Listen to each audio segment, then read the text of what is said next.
Buongiorno a tutti, porto il mio saluto e quello dell'intero Consiglio regionale del Veneto a quanti seguono questo evento dedicato a Giacomo Matteotti, uomo delle istituzioni, democratico, amante delle libertà, socialista riformista, assassinato il 10 giugno 1924.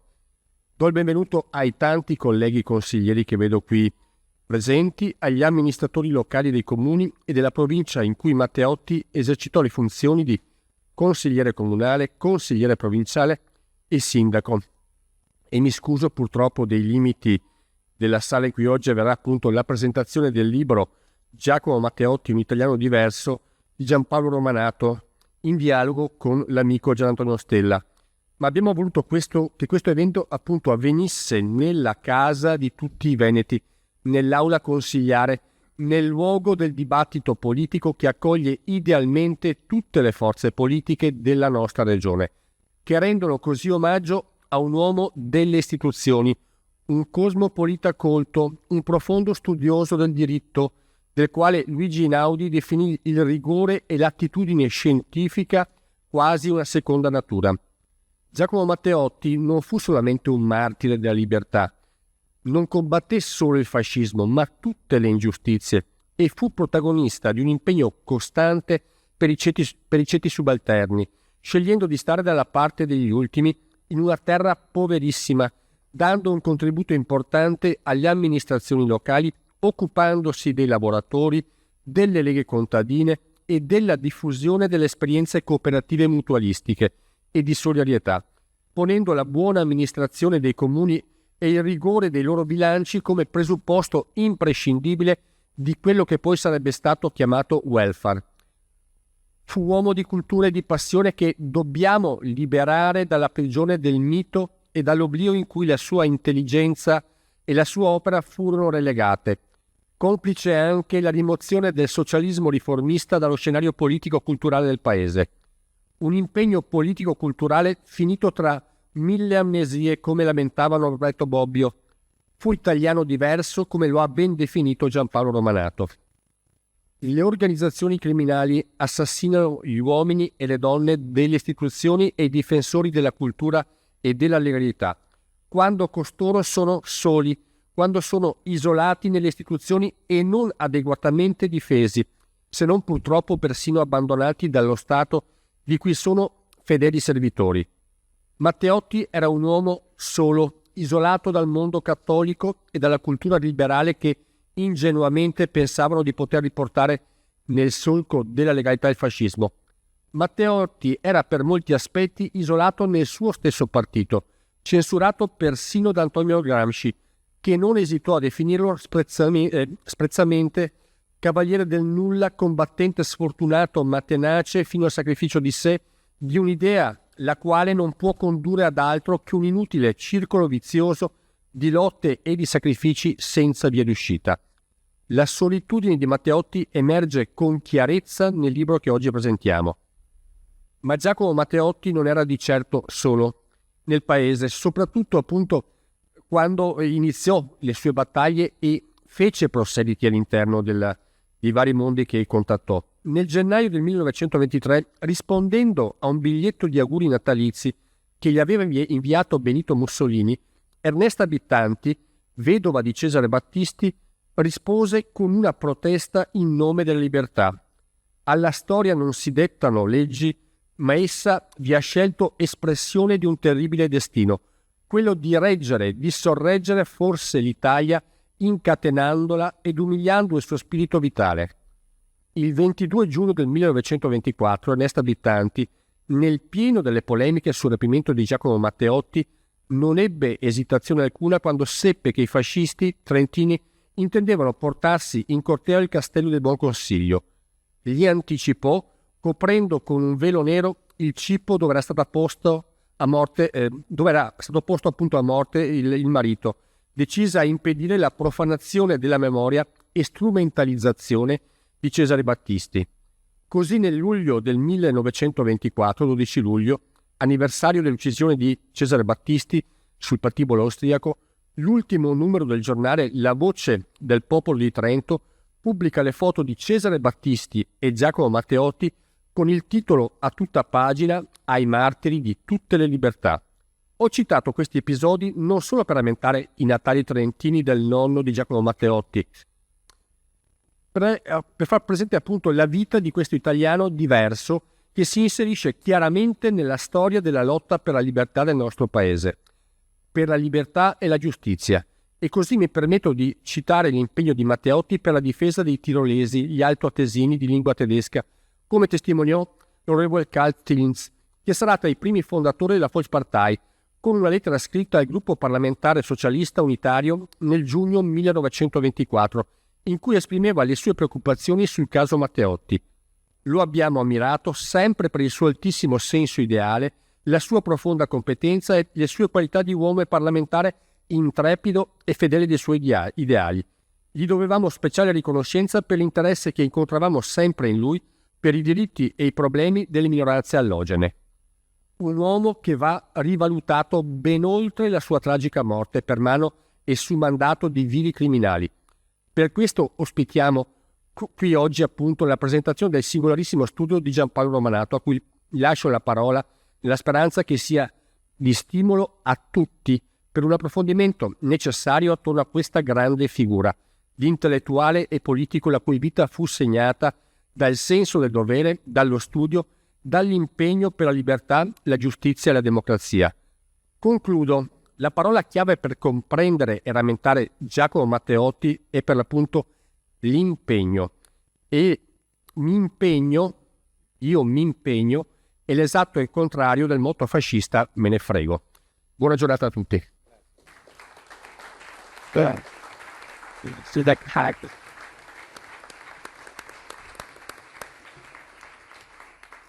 Partiamo con ordine con un saluto del sindaco Giuseppe Tasso. Buongiorno a tutti.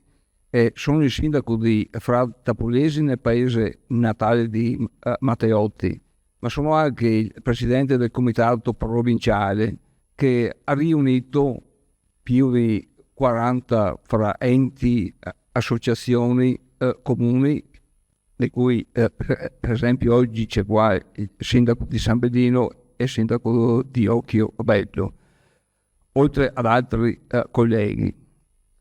Questo comitato ha proposto molte iniziative, di cui la principale è una mostra che si terrà a Palazzo Roncale di Rovigo, e avremo il 10 giugno l'emissione di un francobollo commemorativo.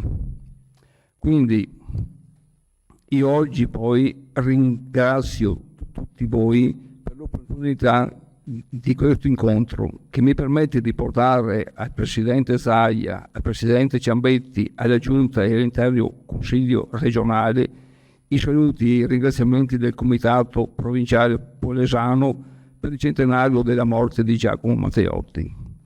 Inoltre, come Sindaco di Fratta, ringrazio ancora una volta la Regione Veneto per l'attenzione e l'impegno avuti per la conservazione della casa museo della famiglia di Giacomo Matteotti, casa che ora è monumento nazionale.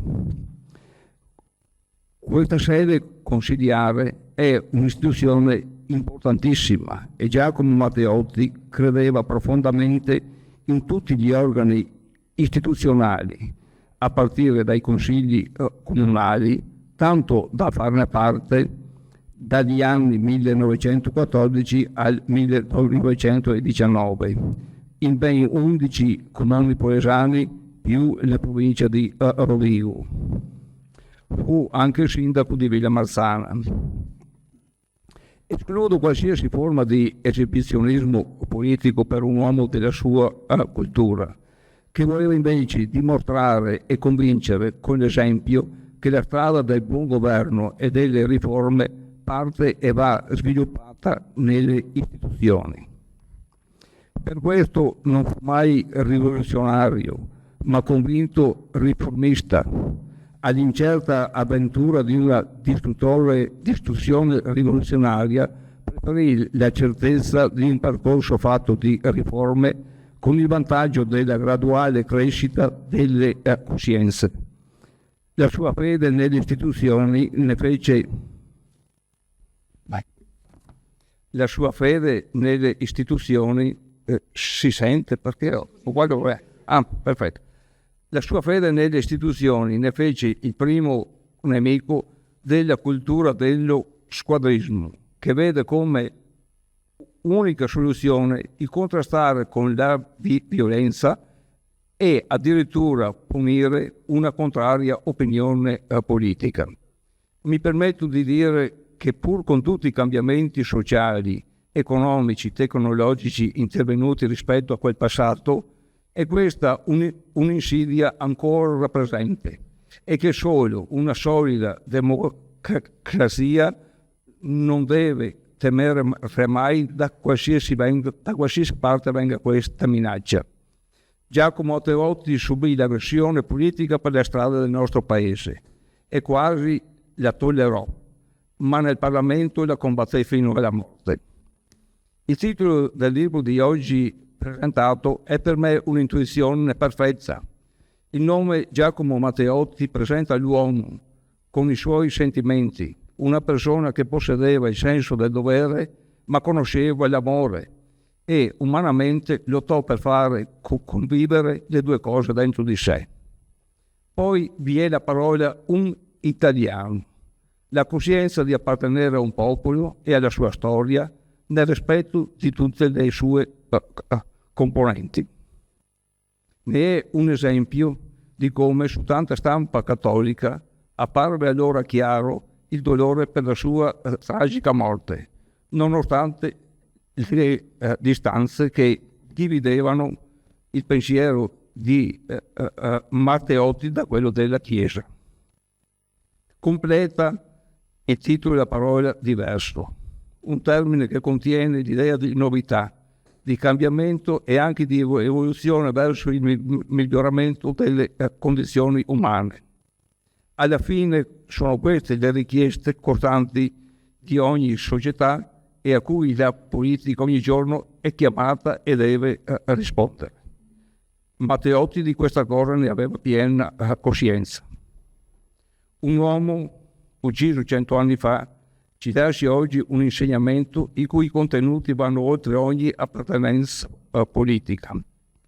Devo concludere quasi banalmente con una frase che tante volte ho ascoltato fin da ragazzo dalla voce di mio padre, che era di diversa fede politica, e di tanti altri cittadini di Fratta, e che spero oggi verrà condivisa da tutti gli italiani.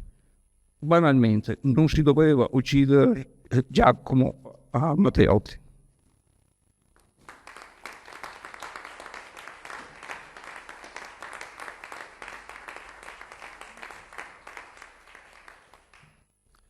Proseguiamo con gli stimoli e le suggestioni di Gian Antonio Stella.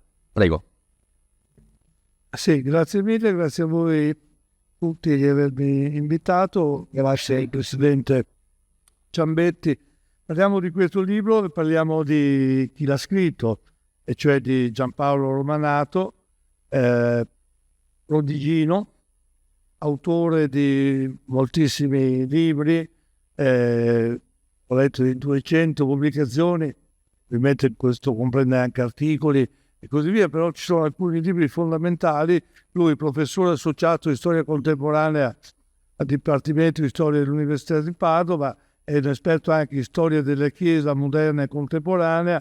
Dal 91 al 2000 è stato docente di storia contemporanea a Trieste, con sede a Gorizia, è presidente del comitato Giacomo Matteotti, della Casa Museo di Giacomo Matteotti, ed è in questa veste che ha raccolto del materiale assolutamente straordinario, non solo su Giacomo Matteotti, la figura di Giacomo Matteotti, ma sul Polesine. Ecco, diciamo che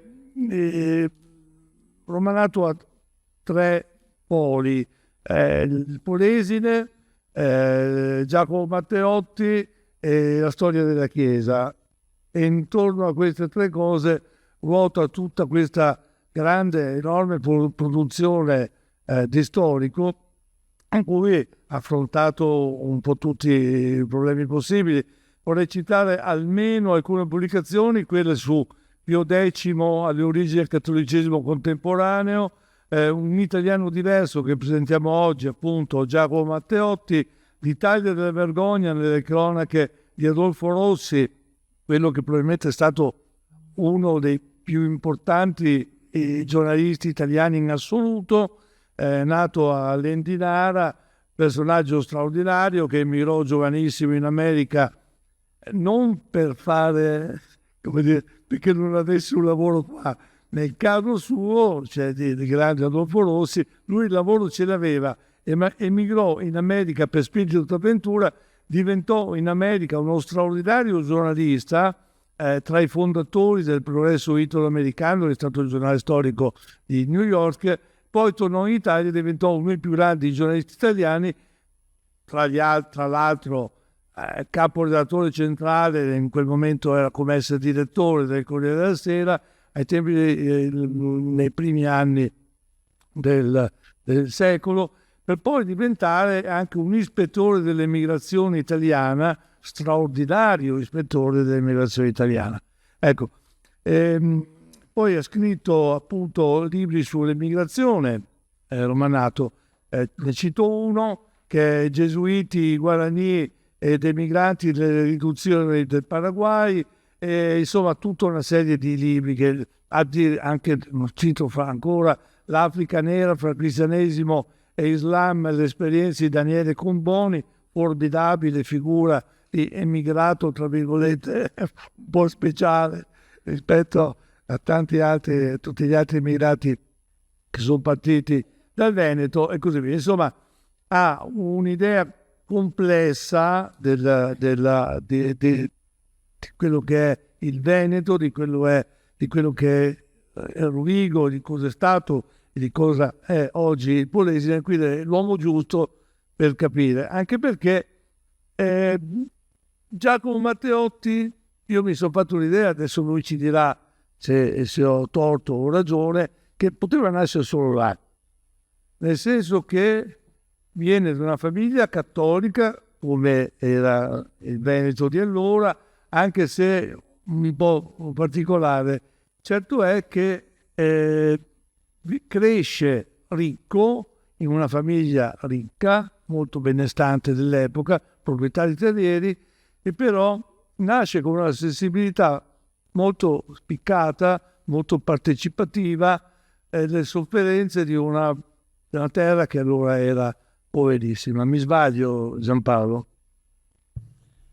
Sì, allora, intanto permettetemi di cominciare ringraziando il Consiglio regionale per questo invito a parlare di Matteotti a partire dal mio libro, invito che chiaramente mi onora. Grazie quindi al Presidente Ciambetti, grazie al Dottor Valente, grazie a tutti voi che mi ascoltate e grazie ovviamente a Gian Antonio Stella che si è prestato a questo incontro e a Federico Pinaffo che poi leggerà alcuni brani, secondo me, significativi da discorsi di Matteotti.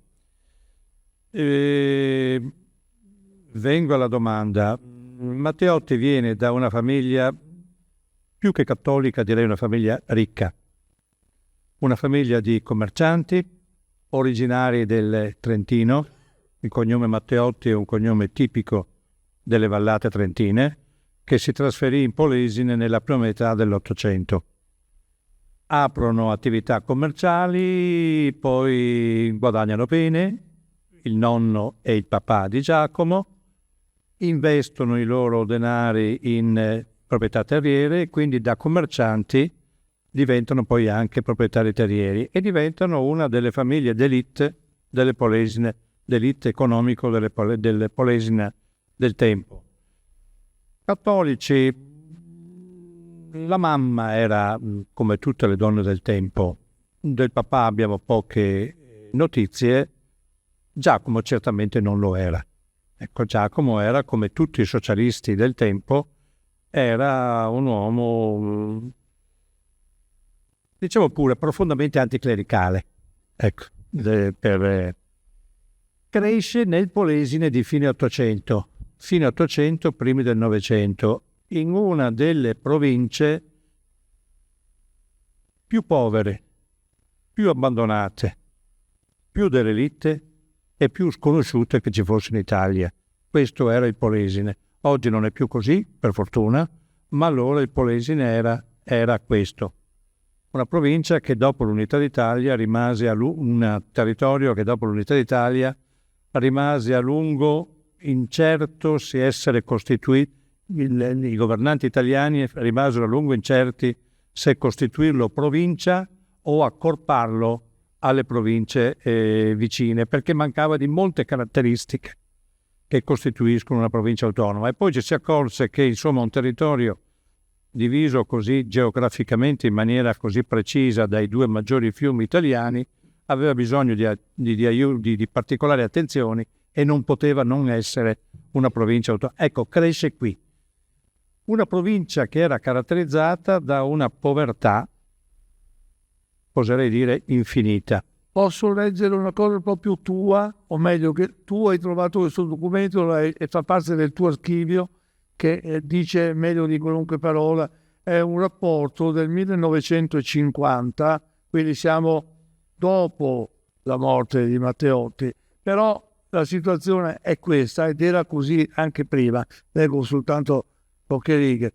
È un rapporto che parla di una vita sociale veramente primitiva, è il Polesine, e spiega che agli stessi proprietari appartengono pure tutte le case di abitazione, che per circa un centinaio sono ancora costruzioni senza mattoni, salvo focolaio e camino, cioè recinti chiusi con pertiche e coperti di canna palustre, detti casoni, divisi di solito in due vani privi di pavimentazione, mentre all'esterno le pareti sono intonacate in calce, all'interno sono tappezzate da fogli di giornali illustrati. Le altre case sono in muratura, ma a un solo piano, e composti di 2 o 3 camere in cui di cui una abitata cucina e che funge da ingresso. Nella stagione invernale le case sono circondate da fanghiglia, nella quale si affonda spesso fino al ginocchio. Di conseguenza il pavimento risulta impregnato d'umidità e l'arredamento mobiliare sottoposto a un logorio straordinario. E va avanti spiegando che in media ci sono 8 persone a stanza. Ecco, quello era il Polesine di Giacomo Matteotti. Esattamente. No, dico di più. Questa citazione che hai fatto è successiva a Matteotti. Questa è la citazione da un brano di Alfredo de Polzer, che fu un illustre studioso di statistica e presidente della provincia di Rovigo per il Partito Comunista dopo la Seconda Guerra Mondiale, negli anni a cavallo della grande alluvione del Po del 1951. Quindi ancora nel 1951, siamo 20 anni dopo la morte di Matteotti, questo era il Polesine. Figuratevi prima, durante la vita di Matteotti e soprattutto negli anni della formazione di Matteotti tra fine 800 e primi del Novecento. Ecco, vivendo in questo ambiente è diventato socialista. È diventato socialista perché il socialismo era il movimento il movimento e poi il partito che maggiormente prometteva e sperava e lavorava per rimediare a questa situazione. Certo, se Matteotti, dicevi prima, solo nel Polesine poteva diventare se stesso. Se Matteotti fosse nato a Milano o a Roma, in una grande città, probabilmente il suo destino politico sarebbe stato diverso. Ma è nato lì, è nato in quell'ambiente lì. Non era povero, come dicevo, di famiglia, come ho detto prima, ma ogni mattina uscendo dal cancello della sua villa vedeva questa realtà. Ed è questa che lo porta sulle posizioni politiche che poi ha difeso per tutta la vita. Lui va a studiare giurisprudenza anche per, per impadronirsi degli strumenti necessari a combattere queste sue battaglie politiche? O sono due cose indipendenti? Non lo so, ecco. Matteotti è noto come un politico.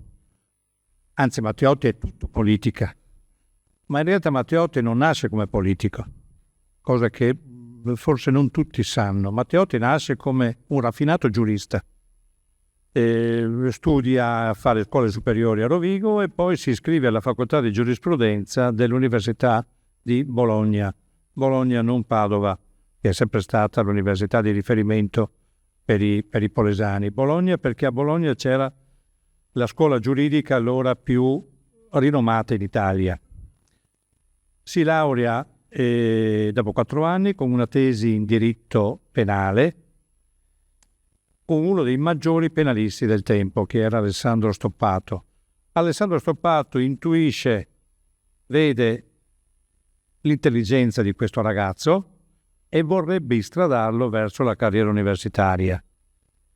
E Matteotti per qualche anno pencola fra università e politica. Rielabora la sua tesi di laurea, la pubblica nel 1910 con il titolo La recidiva, il criminale che reitera il delitto. Perché il criminale reitera il delitto? Perché c'è qualcosa di bacato in testa, per una questione di DNA, come un po' sosteneva la cultura positivista del tempo, perché qualcuno è naturalmente inclinato al crimine, o perché la società ti porta all'emarginazione, la povertà, la famiglia disgregata, ti portano verso la marginalità e il crimine. Cioè è un libro che già rivela la duplice sensibilità di quest'uomo, giuridica ma anche politica. Pubblica il libro, un libro che ancora si ricorda nelle bibliografie specialistiche, e poi viene eletto nello stesso anno 1910 nel Consiglio provinciale di Rovigo, poi in alcuni consigli comunali del tempo. Ricordo che la legge amministrativa di allora permetteva, che era fondata sulla proprietà sostanzialmente, permetteva di essere elettori ed eletti in tutti quei comuni nei quali si avevano delle proprietà. I Matteotti la proprietà terriera l'avevano distribuita in una decina di comuni del Polesine.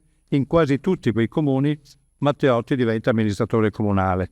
Da quel momento mette da parte gli studi di diritto e diventa politico a tempo pieno. Tu scrivi nel libro che non era molto conosciuto all'epoca. Stamattina sono andato a controllare nell'archivio del Corriere, e il primo articolo che parla di Giacomo Matteotti è del 30 giugno 1924, il che vuol dire che non ne parla, anche se il direttore era Luigi Albertini, non ne parla per 20 giorni del delitto. No, ma non c'è proprio il nome Giacomo Matteotti. Non c'è il nome Giacomo Matteotti. Il primo articolo è qua, un taglietto piccolo, scusate, purtroppo il titolone era questo: l'appello del sovrano alla concordia, i nuovi 4 ministri. Poi c'è il titolo, l'altro titolo di apertura è la durata fascista meridionale a Bari, e poi altre cose, e poi di taglietto in basso, eccola qua, piccola, c'è la deposizione della signora Matteotti sui precedenti del delitto. Quindi parla del delitto senza averne mai parlato prima. Vuol dire che, a dispetto del Corriere della Sera, si era parlato abbastanza nel paese, al punto che il Corriere si sente autorizzato a dare per scontato che i lettori lo sapessero. Come mai?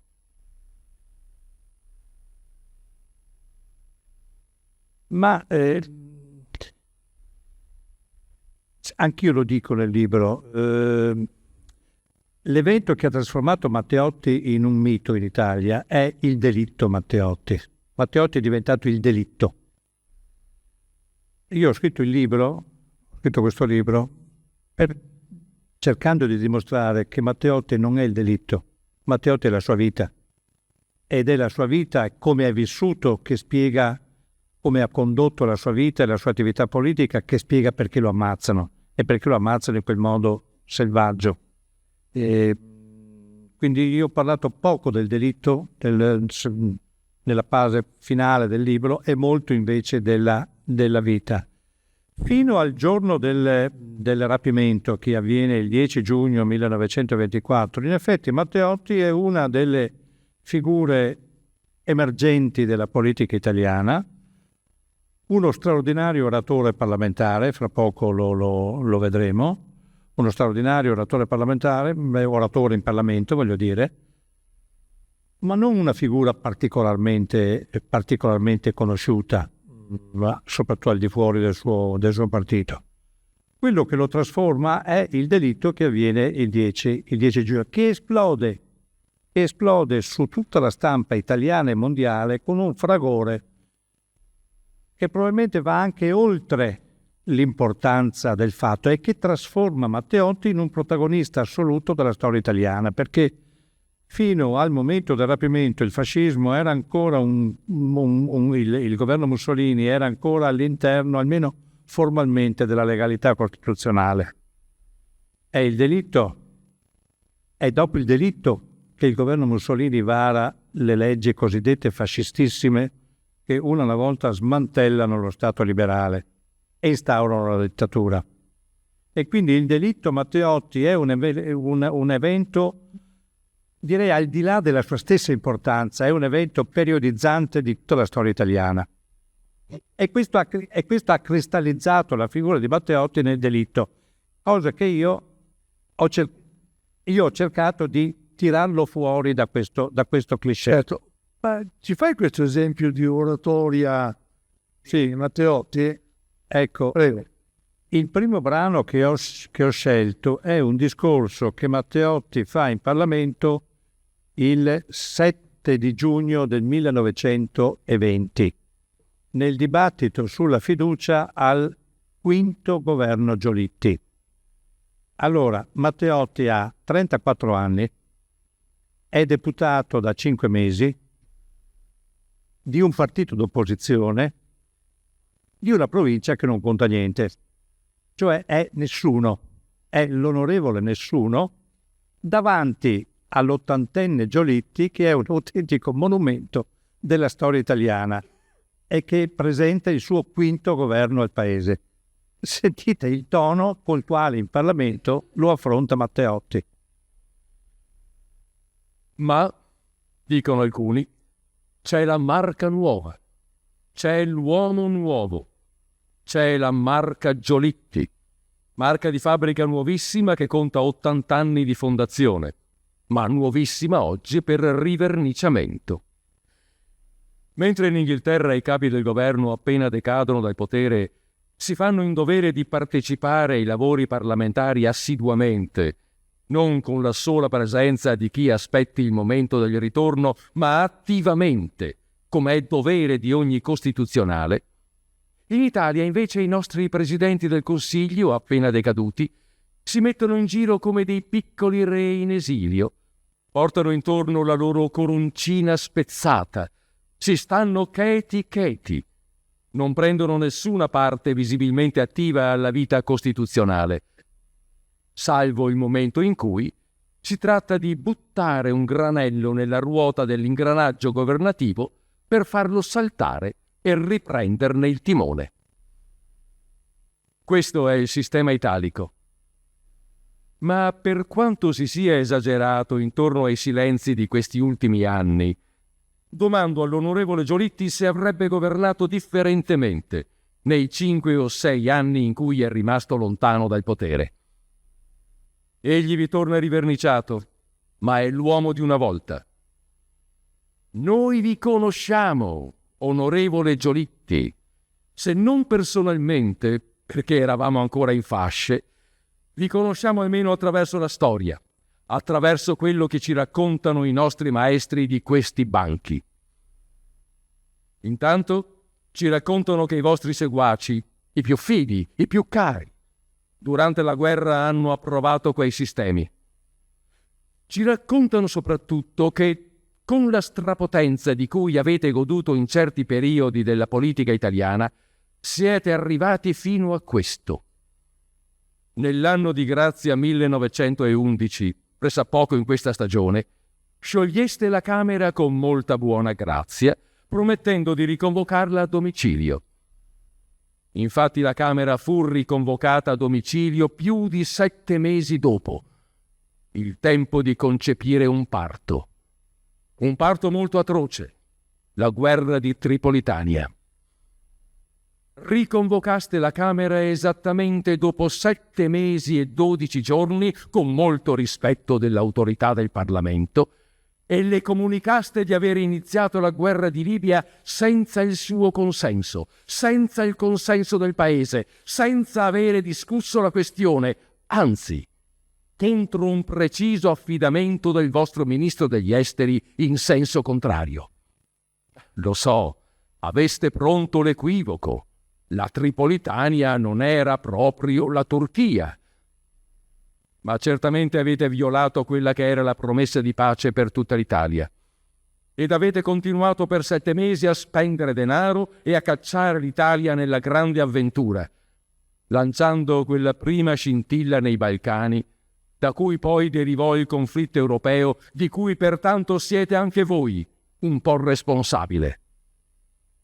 Ci correggeremo, diceva l'altro giorno spiritosamente l'onorevole Giolitti. Ma con tutta reverenza alla vostra personalità, reverenza specialmente dovuta da me, uno degli ultimi venuti, mi sembra male scelto il momento di correggersi nella tenera età fra i 70 e gli 80 anni. Per ragioni fisiologiche e storiche, noi abbiamo una gran paura delle vostre recidive, onorevole Giolitti. Ecco, A me questi testi li avete nella brochure. una cosa che forse è meno nota di Giacomo Matteotti, che tu invece hai sottolinei, è il fatto che Matteotti era un pacifista e ne pagò il prezzo anche di questo suo pacifismo, giusto?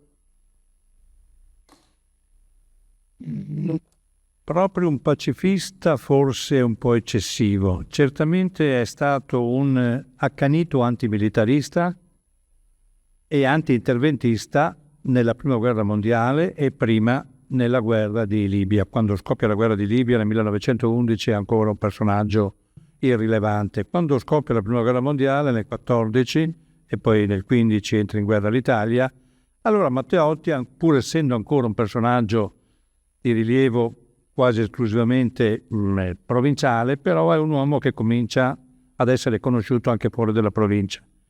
Ecco, assunse una posizione fieramente, oserei dire ferocemente antimilitarista e anti-interventista. Addirittura arrivò a proporre al Partito Socialista, arrivò a proporre di organizzare un'insurrezione popolare per fermare l'entrata dell'Italia in guerra. E ecco, questo è un aspetto che non si conosce di Matteotti, ma che lo rende profondamente attuale, ecco, proprio oggi. Insomma, mi sembra sia l'articolo 11 della Costituzione, quello che dice l'Italia ripudia la guerra come strumento di risoluzione delle controversie internazionali. C'è tutto in Matteotti, c'è tutto. 100 anni fa, anzi un po' più di 100 anni fa. Anche in questo senso è un anticipatore, ecco, della Costituzione repubblicana. Addirittura per un discorso ferocemente antimilitarista e anti-interventista che fa nel Consiglio Provinciale di Rovigo viene denunciato per disfattismo, viene condannato in prima istanza, viene condannato in seconda istanza e verrà assolto soltanto in Cassazione. Però le autorità militari, e qui c'è un passaggio fondamentale della sua vita, le autorità militari pensano che un personaggio del genere non debba e non possa rimanere in una provincia come Rovigo, che dopo l'entrata dell'Italia in guerra diventa è proclamata provincia in stato di guerra. Matteotti era stato riformato dal servizio militare, non perché fosse un imboscato, ecco, questa è proprio un'accusa che non merita, per 2 ragioni validissime. La prima perché c'era una tara pesantissima di tubercolosi, era malato di tubercolosi e c'era una tara pesantissima di tubercolosi in tutta la famiglia Matteotti. 2 suoi fratelli morirono tra i 20 e i 30 anni di tubercolosi, lui stesso ne soffriva. La seconda ragione è che era figlio unico di madre vedova. I Matteotti erano 7 fratelli. 4 muoiono subito appena poco dopo la nascita. Questo vi dà la misura di cos'era il Polesine. Nonostante fosse una famiglia ricca, benestante che è, 4 muoiono subito. 2 muoiono, appunto, come ho detto, fra i 20 e i 30 anni, resta solo Giacomo. Quindi figlio unico di madre vedova, malato di tubercolosi, era stato riformato. Le autorità militari lo richiamano in fretta alle armi e lo spediscono, siamo all'inizio del 1916, lo spediscono, indovinate un po' dove, a Messina, 1300 chilometri lontano dal fronte. E a Messina, confinato in una remota caserma di Messina, Matteotti rimane fino all'inizio del 1919, rimane per 3 anni, controllato a vista, gli era controllata anche la posta,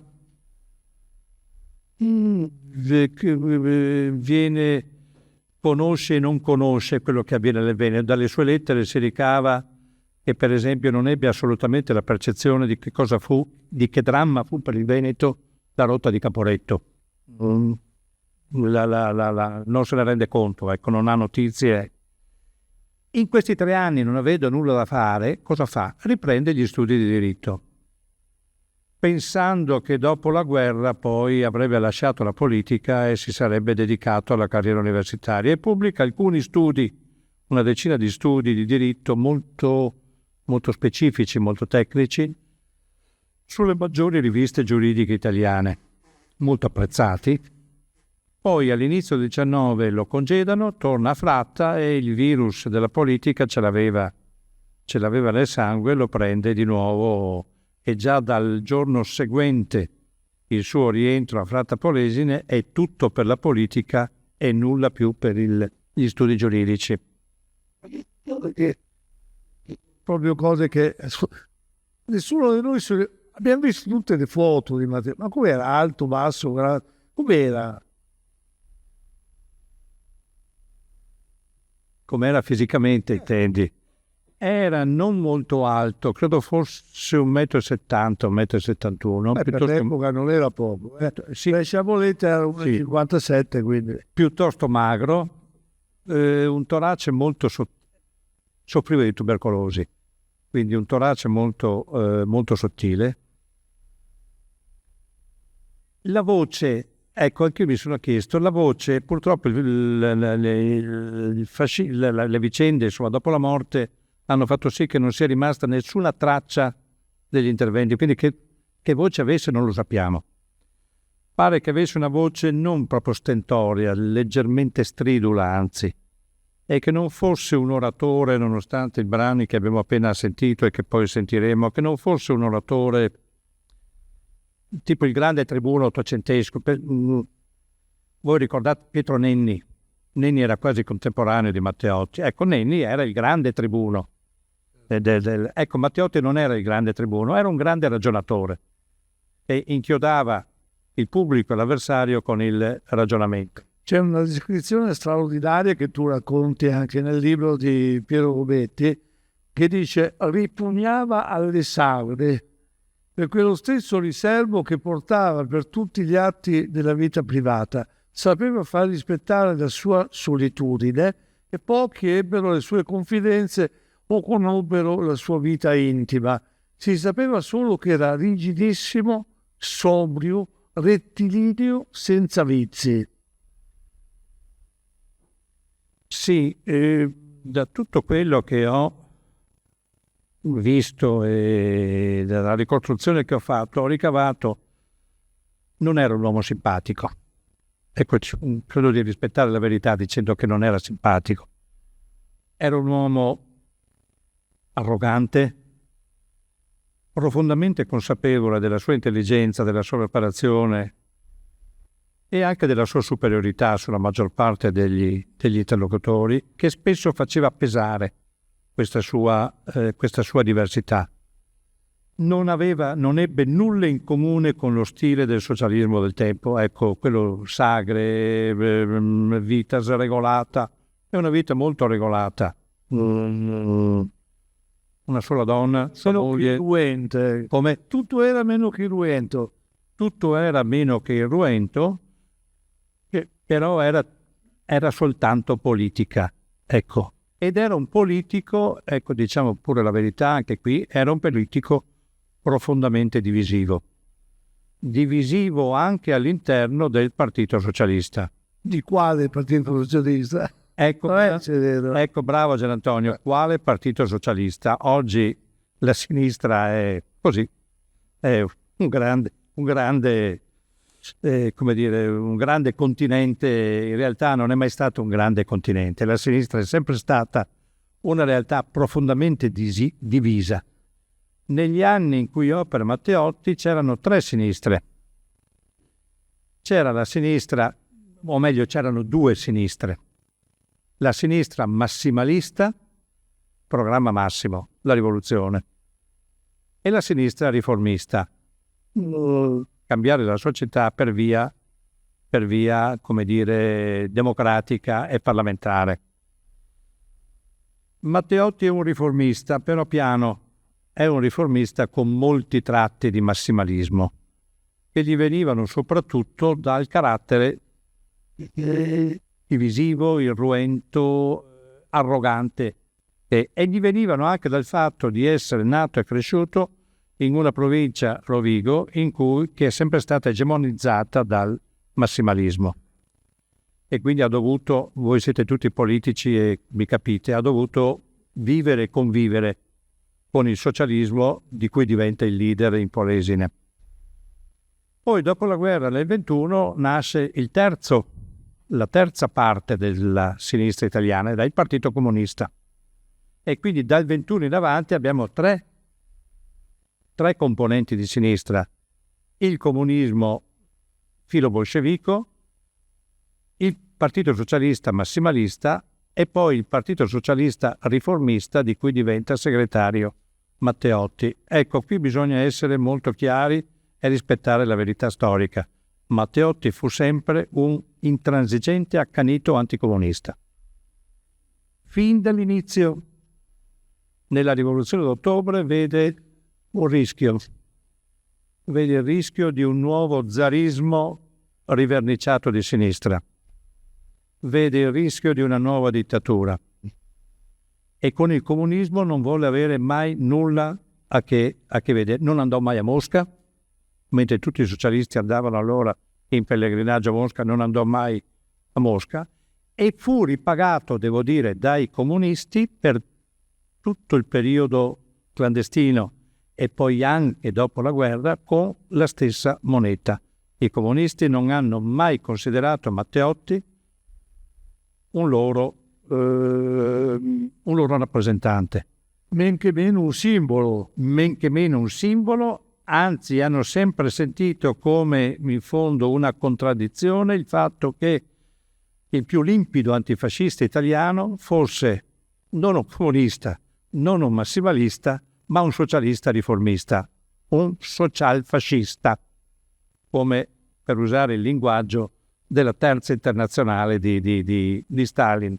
Ecco, questo bisogna dirlo perché oggi, come dire, viviamo nella notte in cui tutto è uguale, non è tutto uguale. La moglie come se la piglia? Piglia una donna che apparentemente era del tutto estranea ai suoi valori, al suo spirito, alla sua combattività. Sì, la moglie è esattamente il contrario di Matteotti. Credo sia stata l'unica donna della sua vita. Velia Titta, la sorella minore di un personaggio molto famoso allora, il cantante Titta Ruffo. In realtà era Ruffo Titta, che poi capovolse il maggior cantante d'opera italiano con Caruso di quegli anni. Era la sorella minore di Titta Ruffo. La conosce durante una vacanza nel 1912 sugli Appennini, e comincia una strana frequentazione, sempre a distanza, lei di qua, lui è di là, lui è di qua, lei è di là, sia durante il fidanzamento sia dopo il matrimonio. Velia Titta è esattamente l'opposto di Matteotti. È una donna tutta interiorizzata, della buona borghesia italiana, la famiglia originaria della Toscana, di Livorno, cattolicissima. aspirante poetessa, Cattolicissima, addirittura con qualche tentazione di prendere il velo e di farsi monaca prima del matrimonio. Eppure, pur essendo lontanissima dal mondo di Matteotti, ecco, è credo la donna che lo ha capito, è la persona forse che lo ha capito di più, è la persona che in molti momenti ha saputo anche tenergli testa e dirgli le sue, ecco, dirgli le sue, mi capite? Rimane fra i due un epistolario di 700 lettere circa 400 di Giacomo a lei e un po' più di 200 di lei a Giacomo. È una straordinaria, sconosciuta, ma una straordinaria storia d'amore, di solitudine e di disperazione. Credo uno dei più belli epistolari del Novecento, che è stata una traccia importante del mio libro. Un epistolario dal quale si scoprono aspetti che il politico Matteotti, che opera in pubblico, non avrebbe mai rivelato. Hai qualche lettura su questo? No, dall'epistolario non ho tratto letture, ho tratto letture dai discorsi soltanto di Matteotti. Una cosa volevo capire, a un certo momento, quindi lui perché dava fastidio? Una delle cose che sembra di aver capito è che lui dava fastidio perché studiava i documenti, giusto? Era un accanito studioso dei documenti, si documentava sempre, è così, no? Cioè in una politica in cui troppo spesso si improvvisa, ecco, lui non improvvisava, lui studiava i documenti ed è così che per esempio saltò fuori una delle possibili cause dell'odio contro di lui, cioè la scoperta, poi ci dici tu se ci credi o meno, fino a che punto, eccetera, lo scandalo del primo grande scandalo dei petroli che coinvolgerebbe appunto il fascismo e lo stesso re. Sì, ma insomma veniva permettetemi di difendere la cultura universitaria, veniva dall'università e l'università gli aveva insegnato che bisogna studiare. Prima di parlare bisogna studiare, bisogna avere i documenti, bisogna avere gli elementi. Ecco, questa lezione Matteotti non l'ha mai dimenticata anche in politica e quindi era uno, come potrei dire, uno sgobbone. Noto in tutto il Parlamento per essere un orcobone, un accanito frequentatore della biblioteca della Camera. Passava ore e ore a documentarsi, prima per i discorsi che poi faceva, discorsi sempre prevalentemente di carattere tecnico. Lui interviene soprattutto su argomenti giuridici e amministrativi, quindi discorsi, bilanci, cioè argomenti che richiedono, per i quali bisogna conoscere, ecco, ciò di cui si parla. Si preparava scrupolosamente. In questo caso qua cosa c'era? Cosa scovò lui? Ne parlò anche alla Camera. Nel caso prima della morte? Petroli. Lui scopre... C'è chi sostiene che sia quello a condannarlo a morte. Allora, la tesi tradizionale è classica, è che Matteotti, quello che perde Matteotti è il discorso in Parlamento, di cui leggeremo poi il brano finale, il discorso che fa in Parlamento il 30 maggio del 24, 10 giorni prima di essere ammazzato. Discorso che manda in bestia Mussolini, e Mussolini insomma avrebbe detto toglietemelo dai piedi, anzi ha usato un'espressione un po' più cruda, che non voglio usare in quest'aula. E questa è la tesi tradizionale, classica, secondo me attendibile. E poi c'è la tesi complementare, se vogliamo, che sostiene sì, Matteotti ha disturbato con quel discorso, ma non è quello che lo perde. È il fatto che Matteotti stava scoprendo tutta una serie di pasticci legati a tangenti che sarebbero arrivate ad alti esponenti del fascismo, legate alle concessioni petrolifere che il fascismo aveva appena fatto, stava facendo ad una grossa società americana. Probabilmente aveva dei documenti al riguardo. Matteotti era iscritto a parlare in Parlamento per l'11 o 12 giugno del 24. nella prima sessione parlamentare della nuova legislatura. Lo rapiscono e lo ammazzano il 10 giugno. La borsa che aveva con sé, c'è sempre una borsa nella storia italiana, Moro aveva una borsa e sparisce, Mussolini aveva una borsa e sparisce, Borsellino Matteotti aveva una borsa e non è stata mai trovata. Ecco, la tesi complementare dice che la vera ragione dell'assassinio di Matteotti fu impedirgli di dire quello che sapeva in Parlamento su queste malefatte tangentifere di alcuni esponenti del fascismo. che dava praticamente fastidio a Mussolini, perché lui rivendicherà, e l'aveva già detto, la politica delle mani nette, eccetera, eccetera, dava praticamente fastidio perché lui teorizzava di avere un sovrano disprezzo per il denaro, e quindi questa cosa qua era dinamite. Certo, era dinamite. Sì, sono supposizioni ma fondate su elementi molto concreti, per la verità, che non riguardano arricchimenti di Mussolini, ma riguardano arricchimenti di personaggi legati a Mussolini. Ne parla molto anche la stampa, subito dopo il delitto. Addirittura la Civiltà Cattolica, una rivista insospettabile, butta là alla fine di giugno questo sospetto. La persona probabilmente più coinvolta in questa vicenda è uno dei possibili mandanti del delitto, Aldo Finzi. Aldo Finzi è un polesano, sottosegretario agli interni in quel momento, uno degli uomini più vicini a Mussolini e uno degli uomini più capaci del fascismo della prima ora. Finzi in queste malefatte, in questo giro di tangenti, era sicuramente coinvolto. Ecco, Finzi è un uomo che ci rimette la carriera con la vicenda Matteotti. Quanto fosse coinvolto non lo sappiamo. Io personalmente sono dell'idea che fosse poco coinvolto.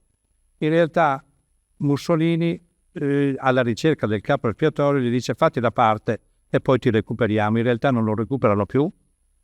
Finzi sparisce e poi sarà addirittura dopo, era un ebreo, come dice il nome chiaramente, verso la fine della vicenda fascista si allontana dal fascismo, è contrarissimo alle leggi razziali, è contrarissimo all'alleanza con la Germania, sicuramente durante la guerra ha dei contatti con la Resistenza e viene arrestato, non si capisce bene in quali circostanze, 2 giorni prima del delitto di Via Rasella, e sarà uno dei 340 circa fucilati delle forze ardeatine.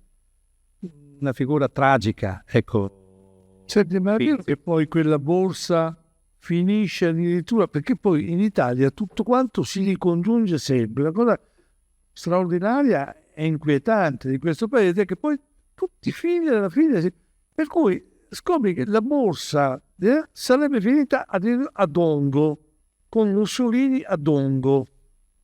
Sarebbe, però sono tutti condizionali. In realtà, insomma, del delitto Matteotti, di cui appunto io mi sono occupato poco in fondo perché mi interessava altro dei Matteotti, del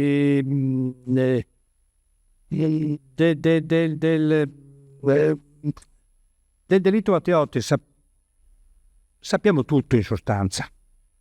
Come l'hanno preso, quando l'hanno preso, a che ora, dove l'hanno ammazzato. Quello che manca è il vero movente. Ecco, il vero movente. Però, insomma, è la sua opposizione al fascismo. Ecco, che dopo forse l'opposizione legata al discorso del 30 maggio o forse l'opposizione legata alle denunce che stava per fare, in fondo non cambia la sostanza delle cose. È la prima grande vittima del fascismo. Ecco, siccome andiamo verso la Selvaggiamente, ecco che la morte. e qui appunto vediamo cosa è successo quel maledetto 10 giugno. Quel maledetto Lui andava o tornava, se ho capito bene, proprio dall'archivio della Camera dove era andato a studiare. Quel maledetto 10 giugno al pomeriggio, forse possiamo leggere prima la parte finale del discorso del 30 maggio. Ci sono altri due discorsi di Matteotti, semmai li leggiamo, se l'ultimo, 30 maggio, ecco.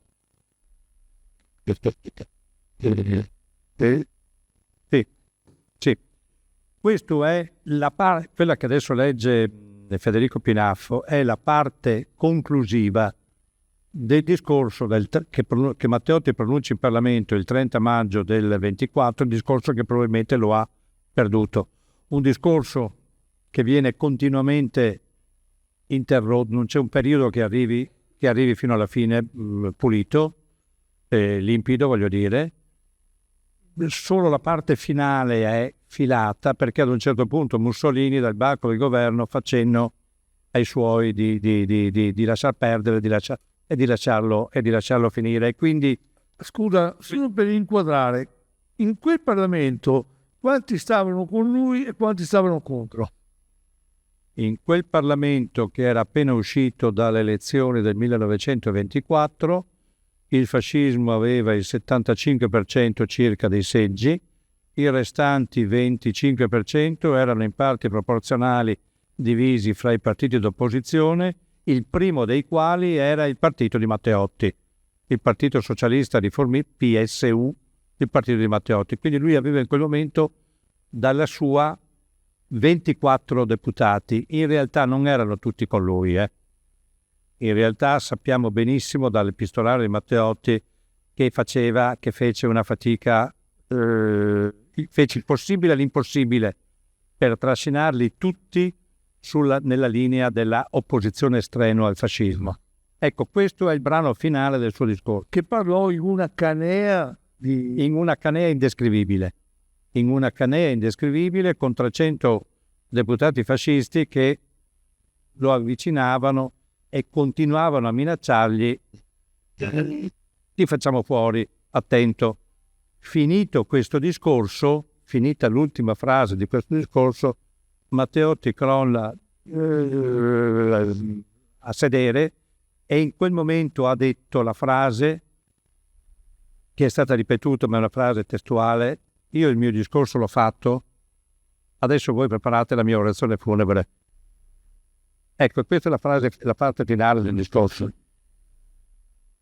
Per tutte queste ragioni e per le altre che di fronte alle vostre rumorose sollecitazioni rinunzio a svolgere, ma che voi ben conoscete, perché ciascuno di voi ne è stato testimonio perlomeno, per queste ragioni noi domandiamo l'annullamento in blocco delle elezioni di maggioranza. Riconosciamo che i ricorsi non potevano, per la stessa esistenza del regime di violenza, essere documentati. Ma è appunto una investigazione che solo la Giunta, nella sua discrezione, nella sua coscienza, potrebbe compiere, investigando dappertutto, in ogni documento, luogo per luogo. Noi domandiamo che sia compiuto tale esame. Domandiamo alla Giunta che essa investighi sui metodi usati in quasi tutta Italia. È un dovere e un diritto senza il quale non esiste sovranità popolare. Noi sentiamo tutto il male che all'Italia apporta il sistema della violenza. Abbiamo lungamente scontato anche noi, pur minori e occasionali eccessi dei nostri. Ma appunto perciò domandiamo alla maggioranza che essa ritorni all'osservanza del diritto. Voi, che oggi avete in mano il potere e la forza, voi che vantate la vostra potenza, dovreste meglio di tutti gli altri essere in grado di fare osservare la legge da parte di tutti. Voi dichiarate ogni giorno di volere ristabilire l'autorità dello Stato e della legge. Fatelo, se siete ancora in tempo. Altrimenti voi, sì, veramente rovinate quella che è l'intima essenza, la ragione morale della nazione. Non continuate più oltre a tenere la nazione divisa in padroni e sudditi, poiché questo sistema certamente provoca la licenza e la rivolta. Se invece la libertà è data, ci possono essere errori, eccessi momentanei, ma il popolo italiano, come ogni altro, ha dimostrato di saperseli correggere da sé medesimo. Noi deploriamo invece che si voglia dimostrare che solo il nostro popolo nel mondo non sa reggersi da sé e deve essere governato con la forza. Molto danno avevano fatto le dominazioni straniere, ma il nostro popolo stava risollevandosi ed educandosi, anche con l'opera nostra. Voi volete ricacciarci indietro. Noi difendiamo la libera sovranità del popolo italiano, al quale mandiamo il più alto saluto, e crediamo di rivendicarne la dignità, domandando il rinvio delle elezioni inficiate dalla violenza alla giunta delle elezioni. Ecco, questo è il discorso che probabilmente ha perduto Matteotti. Che cosa avviene, mi chiedi, che cosa avvenne 10 giorni dopo? Avviene questo: Matteotti esce di casa abitava vicino al Tevere, aveva trovato... Premetto, Matteotti è sempre vissuto a Fratta, nella villa di Fratta che oggi è diventata monumento nazionale. È sempre vissuto lì fino al 1921. Nel 1921 c'è il primo atto pesante di violenza nei suoi confronti da parte del fascismo polesano, probabilmente anche violenza fisica, anche brutta. Sorvoliamo sui particolari. Nel corso di questa vicenda gli dicono: adesso tu sloggi dal Polesine e qui non metti più piede, perché altrimenti te ne capiterà di peggio. Da quel momento, e siamo quindi nella primavera del 21, da quel momento Matteotti non mette più piedi in Polesine, se non probabilmente in qualche occasione in maniera clandestina. Vive per circa un anno senza far sapere a nessuno il suo indirizzo, dicendo a tutti: se dovete scrivermi, scrivetemi alla Camera dei Deputati, mandando il mio indirizzo è Onorevole Giacomo Matteotti, Camera dei Deputati, Roma. Non vuole far sapere a nessuno appunto il suo dove abita, finché nel 23 trova casa a Roma e si stabilisce a Roma per l'ultimo anno della sua vita, vicino a Tevere appunto. Il 10 giugno lui al pomeriggio esce di casa, va sul Tevere, lungo Tevere Arnaldo da Brescia, probabilmente diretto in Parlamento, ma anche questo è una traduzione successiva. Lo avvicina una macchina e c'è una macchina ferma con 5 persone a bordo, 4 di questi scendono, gli saltano addosso, lo riempiono di pugni e perde un attimo il controllo di sé e questi lo caricano di forza nell'automobile, che riparte a gran velocità. Uno addirittura dei rapitori si aggrappa allo sportello, entra in macchina faticosamente mentre la macchina è già in movimento. Probabilmente fin qui riesce a buttare il suo tesserino per la metà. Fin qui la scena si è svolta esattamente come ve la sto descrivendo, perché ci sono una decina di testimonianze di persone che erano lì intorno. Uno era 10 giugno, caldo, una persona era alla finestra. Tutti hanno dato testimonianze concordi che la scena è questa: quest'uomo tramortito e caricato di forza in macchina. Cosa sia successo dopo? Ecco, questo lo sappiamo soltanto dalle ammissioni che hanno fatto i rapitori successivamente. Sì, durante la colluttazione cade anche il tesserino di deputato, o cade o lo butta lui, viene ritrovato un giorno o due dopo sulla strada. In macchina cosa è successo? È successo molto probabilmente che Matteotti è rinvenuto, si è reso conto della situazione drammatica, ha reagito con la massima veemenza, ha cominciato a scalciare e a urlare, tant'è che la macchina attacca il clacson e continua a viaggiare a clacson spiegato probabilmente per nascondere le urla che avvenivano dentro l'abitacolo. Rompe con un calcio addirittura il vetro. Le macchine di allora avevano, macchine signorili, avevano un vetro divisorio fra l'abitacolo dei passeggeri, fra il posto dei passeggeri e il posto dell'autista. Era una Lancia K, giusto? Una Lancia K. Matteotti spacca probabilmente il... Ecco, durante questa colluttazione, molto probabilmente per farlo tacere, uno dei tira fuori un coltello e glielo pianta nel petto. E muore probabilmente in macchina. Resta Chi tira fuori il coltello? uno dei rapitori, non è chiarissimo chi. Resta qualche dubbio, lo hanno accoltellato o è morto per un attacco di emotisi, soffriva di tubercolosi, legato ai pugni che aveva ricevuto prima di caricarlo in macchina. Insomma, dall'analisi delle macchie di sangue che sono state trovate in macchina, la tesi più probabile è quella dell'accoltellamento. Poi sta macchina avevano intenzione di ammazzarlo, avevano intenzione semplicemente di dargli una lezione. Anche questo è un punto non del tutto chiarito. Comunque fatto sta che muore in macchina. La macchina gira per fuori Roma finché insomma viene scaricato in una boscaglia a una ventina di chilometri da Roma. Il cadavere non si trova.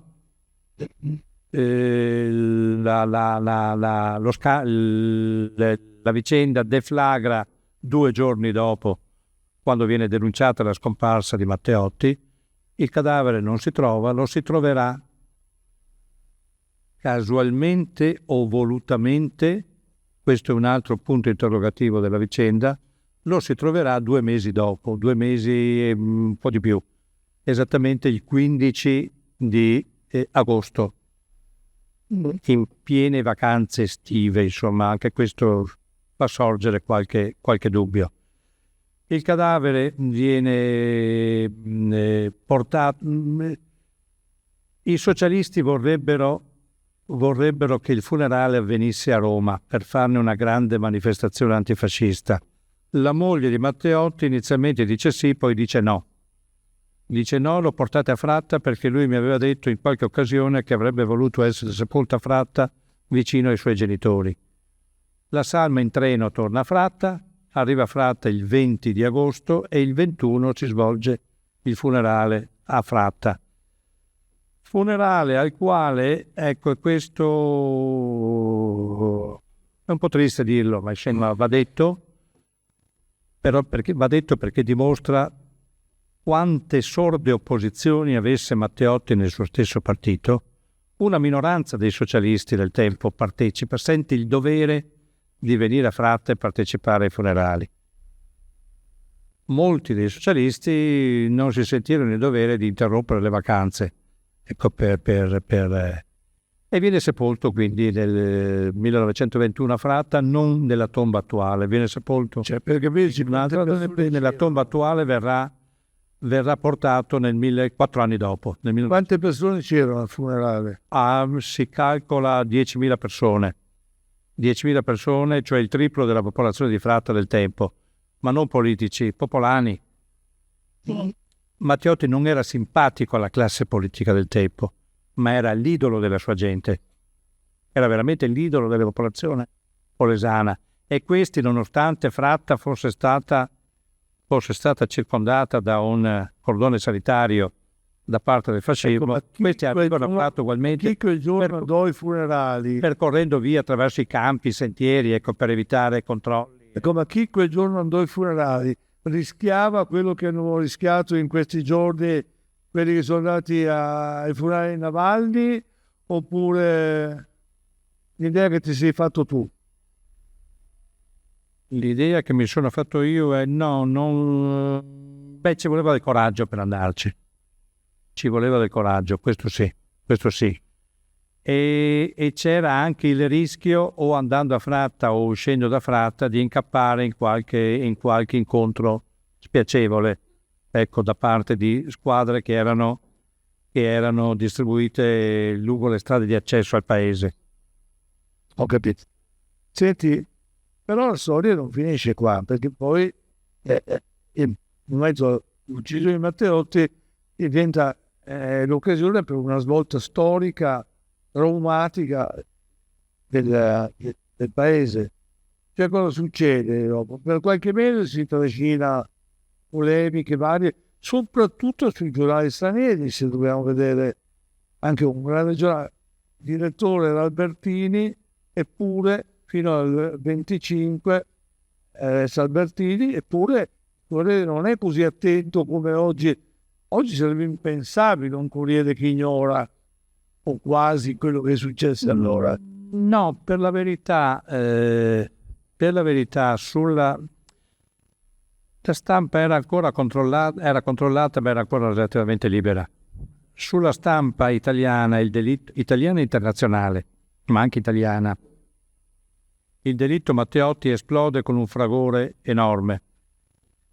E il fragore dura a lungo.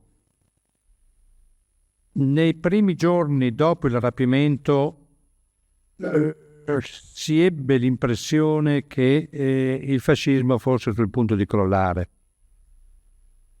Poi le opposizioni non prendono l'occasione, insomma, il momento sfuma. E nel giro di qualche settimana il fascismo, Mussolini riprende il controllo della situazione. Quando viene ritrovato il cadavere a metà agosto, Mussolini ha di nuovo la situazione sotto controllo. Probabilmente per questo il dubbio che il ritrovamento non sia stato casuale, ma sia stato pilotato, è legato al fatto che in quel momento Mussolini sapeva di poterla gestire la situazione. E si arriva in questo modo alla fine del 1900, al discorso del gennaio del 1900. Per dare un'idea a chi non ha ricostruito tutto quanto, il 22 giugno la magistratura all'inizio indaga, giusto? Perché poi succede questo, che i magistrati all'inizio indagano, scoprono gli assassini, avviano un'indagine che poi l'indagine si perde perché interviene Mussolini. La magistratura si avvia un'indagine anche libera e arriva presto a scoprire tutta la trama delle complicità. Ci arriva perché sto comando di rapitori ha commesso delle ingenuità incredibili, compresa quella di girare avanti e indietro con l'automobile che poi sarebbe servita al rapimento davanti alla casa di Matteotti per tutto il pomeriggio precedente e la notte precedente il rapimento, tanto che il portiere di un condominio della zona, temendo che fosse in atto, in preparazione un furto, prese la targa della macchina. E quando parte l'inchiesta 2 giorni dopo la scomparsa di Matteotti, dalla targa si risale al proprietario dell'automobile e a tutta la filiera delle responsabilità. In quel momento la magistratura è ancora libera. La magistratura è ancora libera, è ancora abbastanza libera. E poi cosa succede? Poi succede che la magistratura, i 2 magistrati che indagano si guardano bene dal coinvolgere Mussolini nella vicenda. Il coinvolgimento di Mussolini avrebbe comportato la sottrazione immediata del fascicolo e la trasmissione alla Camera, al Senato, anzi, che diventa Alta Corte di Giustizia. L'errore lo fece molto probabilmente un deputato popolare, Donati, il quale denunciò una ventina di giorni dopo il rapimento, denunciò De Bono. De Bono era il comandante della milizia, il comandante della polizia ed era senatore. la denuncia De Bono permise che rese necessario, meglio, il blocco dell'inchiesta giudiziaria e la trasmissione degli atti al Senato. Gli atti vanno al Senato, il Senato fa la sua inchiesta su De Bono, che alla fine non arriva a nessun risultato. Nel frattempo il fascismo riprende il controllo della situazione, i due magistrati che avevano condotto l'indagine vengono allontanati entrambi da Roma con un promoveatur ut amoveatur, e quando l'inchiesta riparte nell'autunno del 1924 ormai diventa un'inchiesta addomesticata che si concluderà in quel processo un po' ridicolo che poi si svolgerà nel 1926 a Chieti, la città considerata la più fascista d'Italia.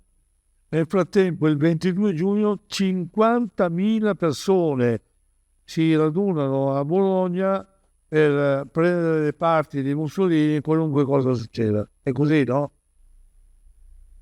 È interessante perché è una segretatura organizzata da Dino Grandi, che è quello che poi firmerà. Il consenso a Mussolini c'era, il consenso al fascismo c'era, il consenso al governo in dubbio che c'era. Mussolini ottiene il voto di fiducia nel 22.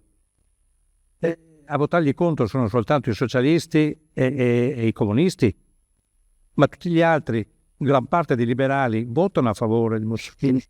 Quindi, come dire, l'antifascismo di oggi, non retrodatiamo l'antifascismo di oggi al 1922. C'è appena fatto un libro Gianni Piva, straordinario, Gianni Oliva, 45 milioni di antifascisti, è uscito un mese fa, che proprio ricorda come il fascismo per molto tempo godette di un consenso enorme. Però è interessante che quello che organizza quella manifestazione di Bologna, che è la prima risposta politica allo scandalo Matteotti, c'è Dino Grandi, e poi quello che il 25 luglio farà poi la mozione che butterà giù il governo. È un'Italia... È sempre interessante. Posso aggiungere, ecco, un particolare dei due maggiori indiziati del delitto politici, non gli esecutori sono manovalanza, ma i due maggiori indiziati politici, che sono due polesani, Finzi, di cui parlavo prima, e Marinelli di Adria, segretario amministrativo del fascismo. Entrambi fecero una bruttissima fine.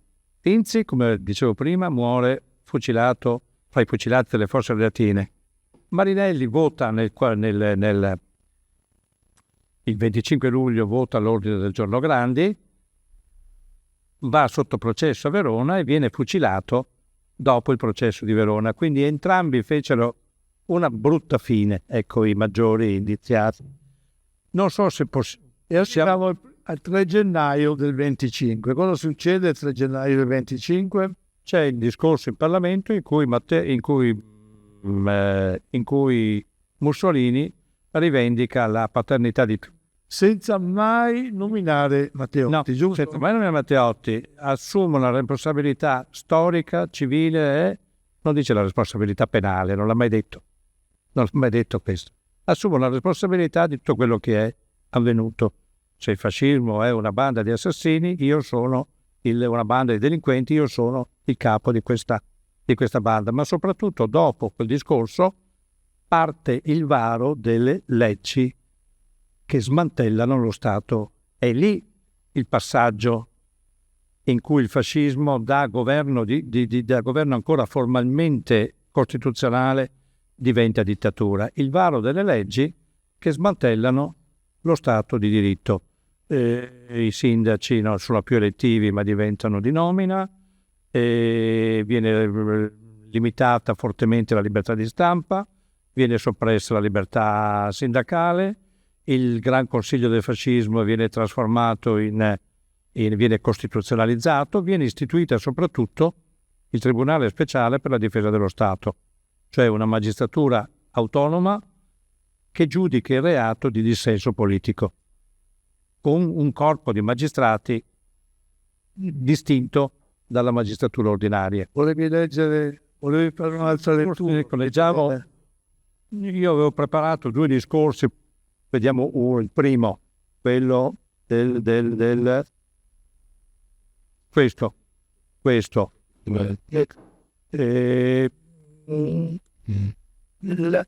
Lo scontro di Matteotti ha il grande merito, ecco, che va riconosciuto a Matteotti, va riconosciuto in un ambiente come questo, che è un ambiente parlamentare, di rappresentanza, è quello di avere tentato disperatamente di parlamentarizzare la vicenda del fascismo, di portarla in Parlamento, di fare del Parlamento il luogo di discussione ed eventualmente di sfiducia e di eliminazione di Mussolini. Non le piazze, ma il Parlamento, la rappresentanza.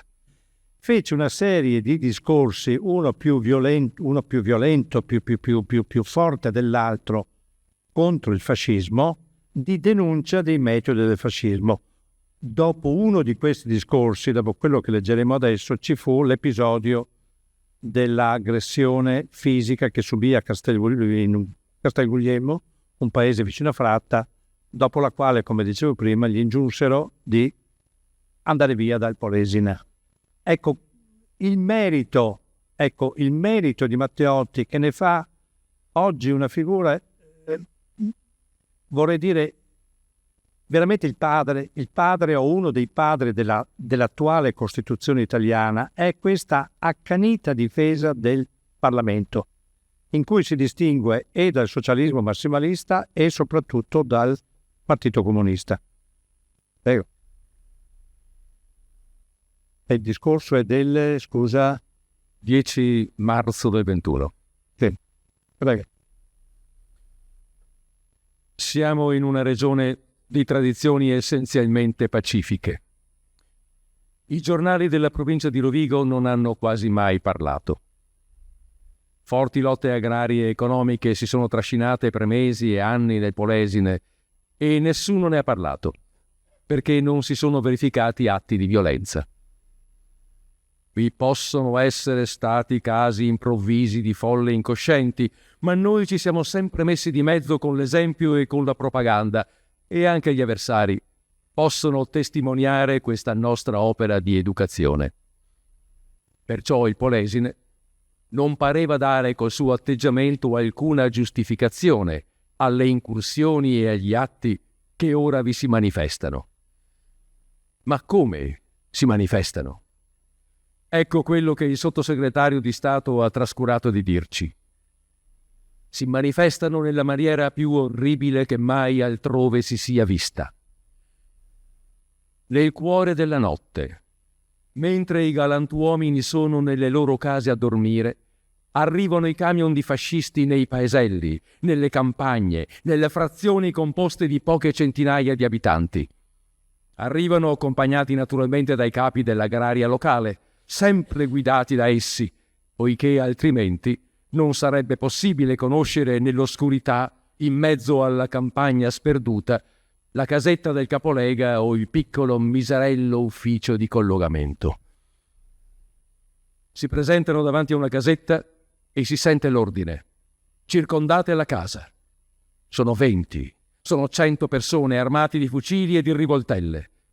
Si chiama il capolega e gli si intima di discendere. Se il capolega non discende, gli si dice: se non scendi ti bruciamo la casa, la tua moglie, i tuoi figlioli. Il capolega discende. Se apre la porta, lo pigliano, lo legano, lo portano sui camion, gli fanno passare le torture più inenarrabili, fingendo di ammazzarlo, di annegarlo. Poi lo abbandonano in mezzo alla campagna, nudo, legato ad un albero. Se il capolega è un uomo di fegato e non apre e adopera le armi per la sua difesa, allora è l'assassinio immediato che si consuma nel cuore della notte. 100 contro 1. Questo è il sistema nel Polesine.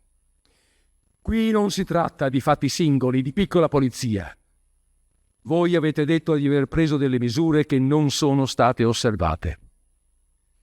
Ma qui si tratta piuttosto di riconoscere una organizzazione, una associazione a delinquere, la quale si vanta nei giornali, con manifesti vistati dalle vostre autorità, che minacciano di morte determinate persone, di organizzare queste spedizioni e queste rappresaglie.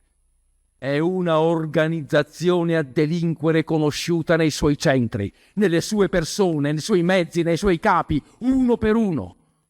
E voi la lasciate intatta.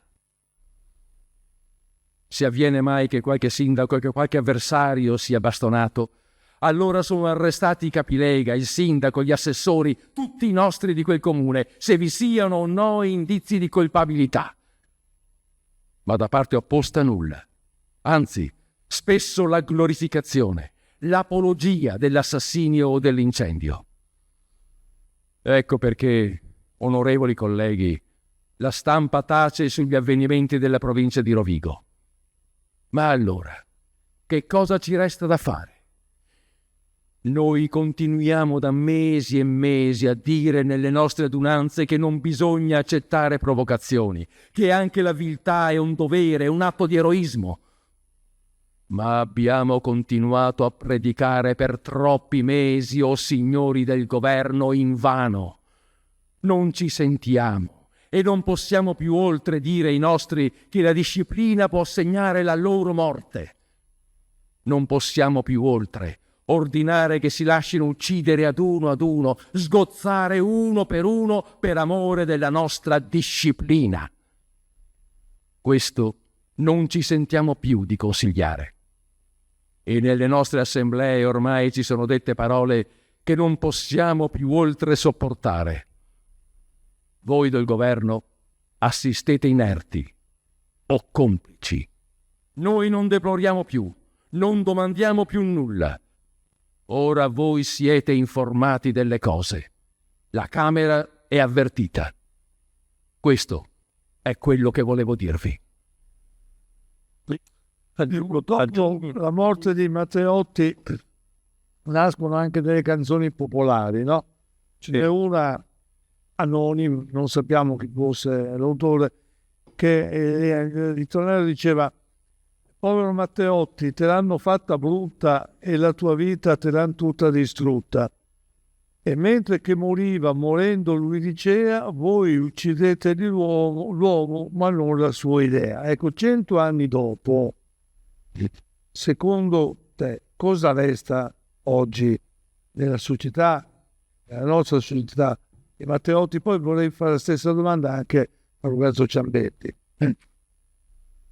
Sì, rappresentanti qui. Aggiungo solo una cosa, ecco, io non ho in questo libro, io faccio lo storico, non l'apologeta, non ho fatto l'apologia di Matteotti, non era il mio scopo e non intendevo fare questo. Io ho cercato di ricostruire obiettivamente la vita, la storia e la figura di Matteotti. Per questo ho detto prima, era un uomo divisivo, era un uomo anche poco simpatico, le cose che ho detto, che ho ricordato prima. Ho detto anche altre cose in questo libro, e che ho cercato di ricostruire anche altre cose. Non c'è soltanto la violenza fascista, c'è stata anche in Polesine, e non solo in Polesine, ma in Polesine, la violenza socialista. Prima lo ammette in qualche passaggio dei suoi interventi, ma anche da parte nostra c'è stata qualche occasionale, per la verità un po' più di occasionale. Ecco, questo volevo dire, perché questo volevo precisarlo, perché non si pensi che io ho fatto che abbia fatto un libro non hai fatto un'apologia, questa di un'apologia, no, ecco, assolutamente. Insomma, il mio mestiere è un altro. Ce ne sono parecchie di apologie di Matteotti, forse anche troppe. Ecco, quello che forse c'è poca verità finora su questa figura. Tu mi chiedevi, Gian Antonio, cosa rimane oggi di Matteotti? Beh, rimane, secondo me, la sua difesa intransigente due cose. La sua difesa intransigente e decisa del Parlamento come luogo di sintesi di un paese. Quindi rimane l'idea della centralità della rappresentanza popolare in un paese. Senza questa centralità il paese va a rotoli. Secondo, rimane la sua difesa, non tanto il Matteotti antifascista. Il Matteotti antifascista può essere anche soltanto uno slogan, riempiamolo questo slogan. Il Matteotti antifascista vuol dire il Matteotti che ha anticipato i valori fondanti della nostra Costituzione. I primi articoli, sui doveri, sui diritti civili della Costituzione, la persona è inviolabile, la libertà personale è inviolabile, la segretezza della corrispondenza è garantita, il ripudio della guerra. Ecco, tutti questi valori affermati li troviamo tutti in fondo nella battaglia, anticipati nella battaglia di Matteotti. Da questo punto di vista, ecco, credo possiamo dire veramente è il padre della nostra democrazia. Sì, riprendendo le parole di Romanato, effettivamente il suo lavoro in Parlamento, la sua attività è stata l'ispiratrice di buona parte della Costituzione, e questo penso rimanga a 20 anni dopo, più di 20 anni dopo, 25 anni dopo la sua morte, un bagaglio da dove i costituenti hanno potuto cogliere e prendere sicuramente molto del lavoro che è stato fatto. E poi io penso che l'esempio, e qua parlo da amministratore, da politico, sia la parola impegno che prima ho anche esaltato, l'impegno che metteva nel lavoro in cui faceva, l'impegno che metteva nell'approfondire le cose di cui dopo doveva discutere, trattare, decidere, votare. Quindi quello è l'esempio che secondo me chi si approccia al mondo istituzionale o politico dovrebbe trarre da una figura come Giacomo Matteotti, appunto capire prima di decidere, comprendere e studiare prima di legiferare. Questa è una cosa che secondo me una figura importante come Giacomo Matteotti ci ha lasciato, sicuramente con anche le spigolature che Giampaolo Romanato ha messo in evidenza, ma fa parte del carattere di ognuno, e ci mancherebbe che uno che appunto arriva a rappresentare i ceti più deboli, che arriva a rappresentare una situazione di particolare degrado come lo era in quegli anni appunto la terra in cui viveva Giacomo Matteotti, doveva avere per poter appunto esplicitare e anche far capire e vedere quello che non funzionava nel suo territorio per poi poterlo correggere se possibile. Io direi che siamo alla chiusura di una giornata intensa, piena di contenuti, mi permetto di dire di altissimo livello. Ringrazio l'amico Gian Antonio Stella che ha voluto appunto essere qui a stimolare l'autore Giampaolo Romanato per appunto presentare il libro che ha fatto sulla figura di Giacomo Matteotti. E permettetemi anche un ringraziamento a Federico Pineffo che ha reso veramente belli